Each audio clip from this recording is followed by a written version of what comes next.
You do not realize how fragile your normal life is until someone cuts a single wire. It was a quiet Wednesday morning, the kind where nothing dramatic is supposed to happen. The sky was clear, the neighborhood calm, and I was standing in my kitchen with coffee in my hand, waiting for my first client call of the day. Then, the screen froze. The call dropped. The Wi-Fi icon disappeared. The house went silent in a way that felt wrong. At first, I assumed it was a routine outage, maybe maintenance, maybe weather somewhere far away. But when I stepped outside, I saw something that immediately told me this was not random. She was standing near the utility box at the edge of my yard, holding wire cutters. Calm, confident, unapologetic, and at her feet was my severed broadband line. I asked her what she was doing, even though I already knew. She said, "You were warned." She said the cable violated HOA appearance standards. She said she corrected the problem.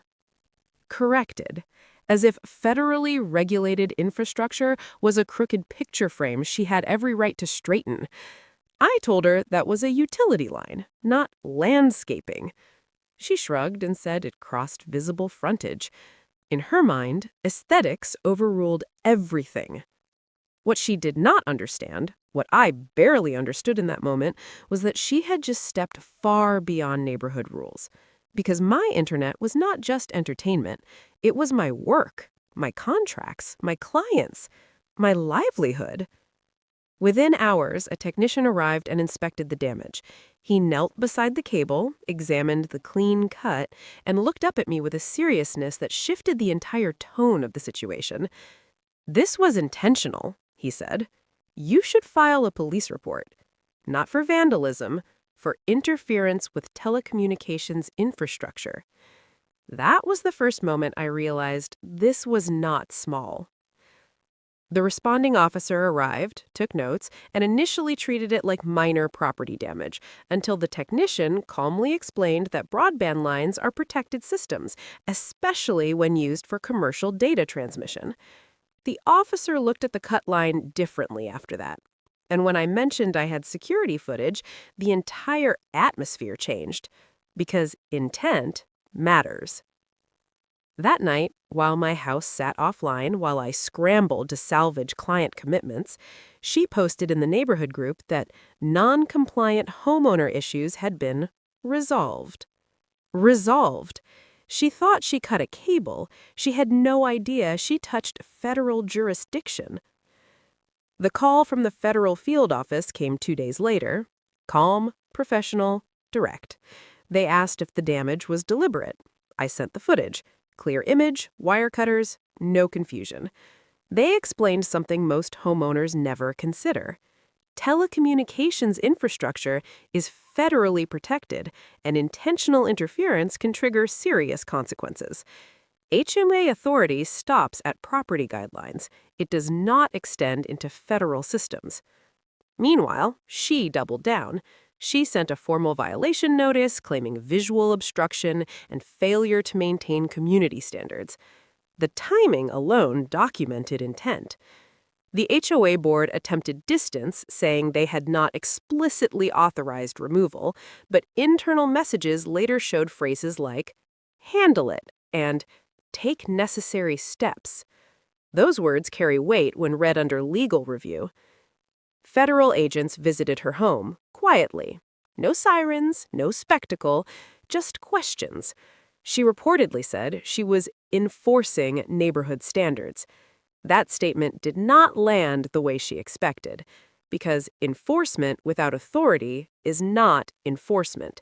It is interference. Subpoenas followed. Emails were reviewed. Insurance was notified. The provider submitted impact documentation outlining service disruption. I submitted proof of lost income from the outage. What had begun as a petty dispute over visual preference was now a documented case file. The HOA held an emergency meeting, and the atmosphere was nothing like their usual debates over lawn height and mailbox paint.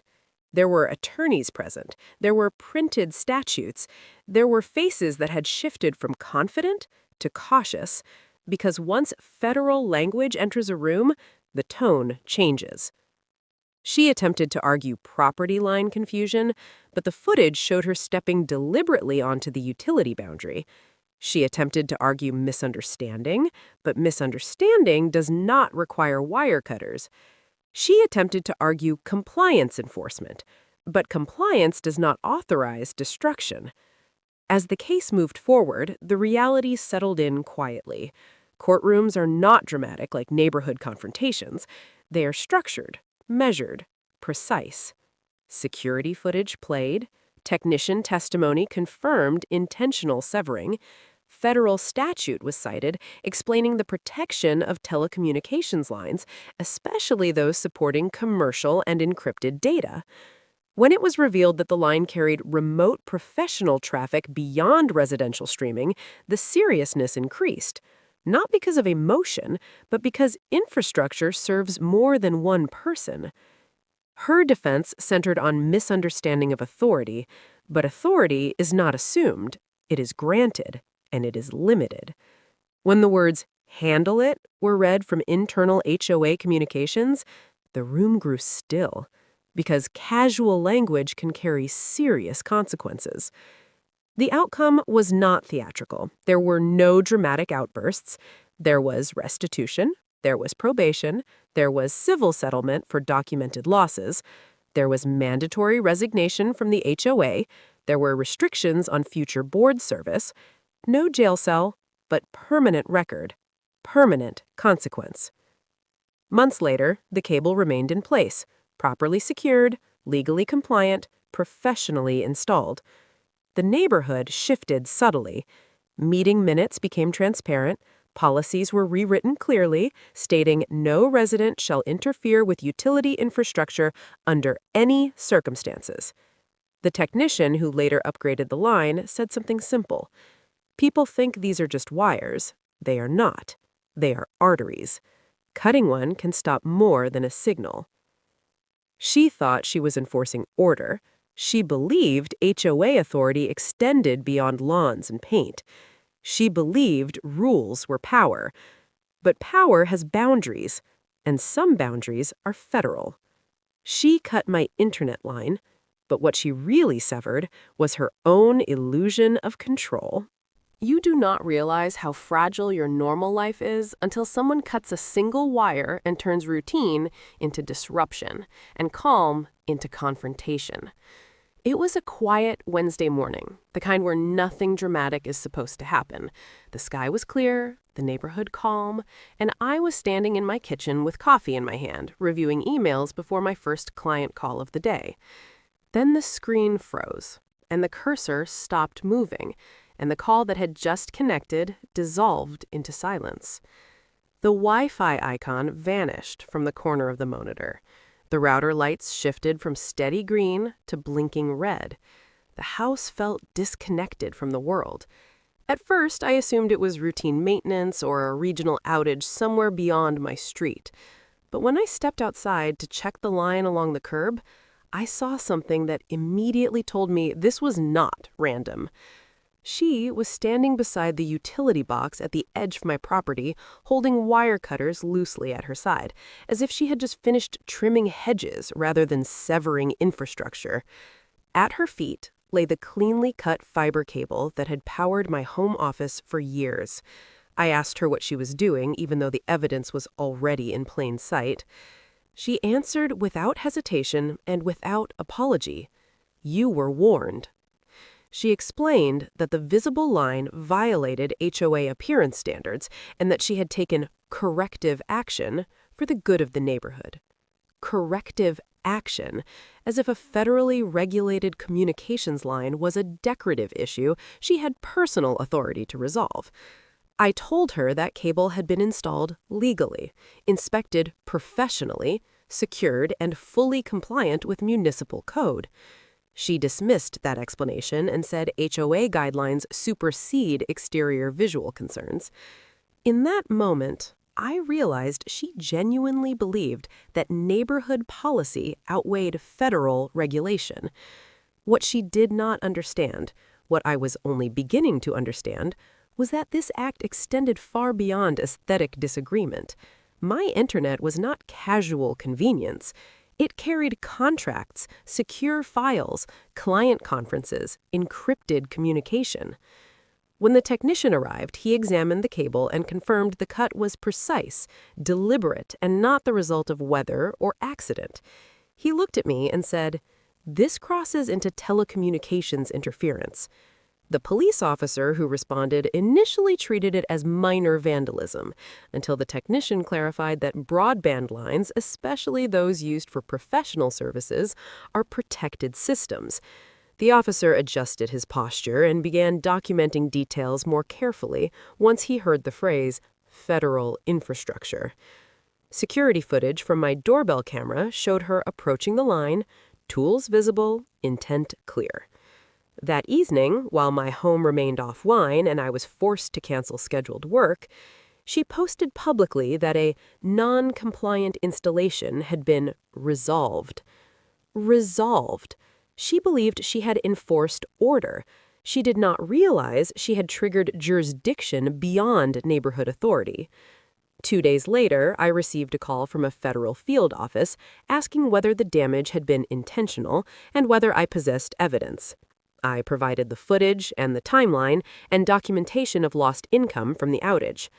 They explained that telecommunication infrastructure carries federal protection because disruption can affect more than one household and can interrupt commercial data transmission. HOA authority regulates paint colors, lawn maintenance, and visible structures. It does not authorize interference with communication systems. Yet, she continued to escalate by sending a formal violation notice, claiming the cable obstructed community aesthetics. The timing of that notice established motive. The HOA board attempted to distance itself, stating they had not explicitly instructed removal, but internal emails contained phrases like "handle it" and "take necessary steps." Under review, those phrases appeared less casual and more consequential. Federal agents visited her residence, quietly requesting clarification and documentation. She reportedly stated she was enforcing standards on behalf of the community. Enforcement without authority, however, is not enforcement. It is interference. Subpoenas were issued, communications were reviewed, insurance policies were examined. The provider submitted a formal impact statement describing service interruption. I submitted financial documentation demonstrating measurable loss. The emergency HOA meeting that followed felt different from ordinary gatherings. There were attorneys present.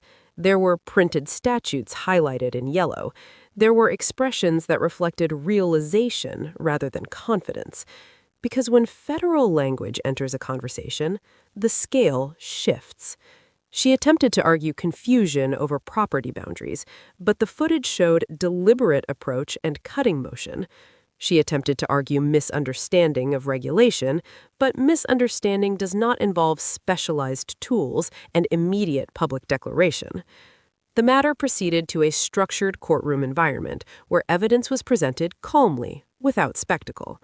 Security footage played clearly. Technician testimony described the cut precisely. Federal statute was cited detailing protections for telecommunication systems. It was revealed that the line supported secure commercial transmission beyond entertainment use, which increased seriousness. Intent was demonstrated through timing, language, and documentation. The resolution involved restitution for financial loss, probationary oversight, and mandatory resignation from the HOA board.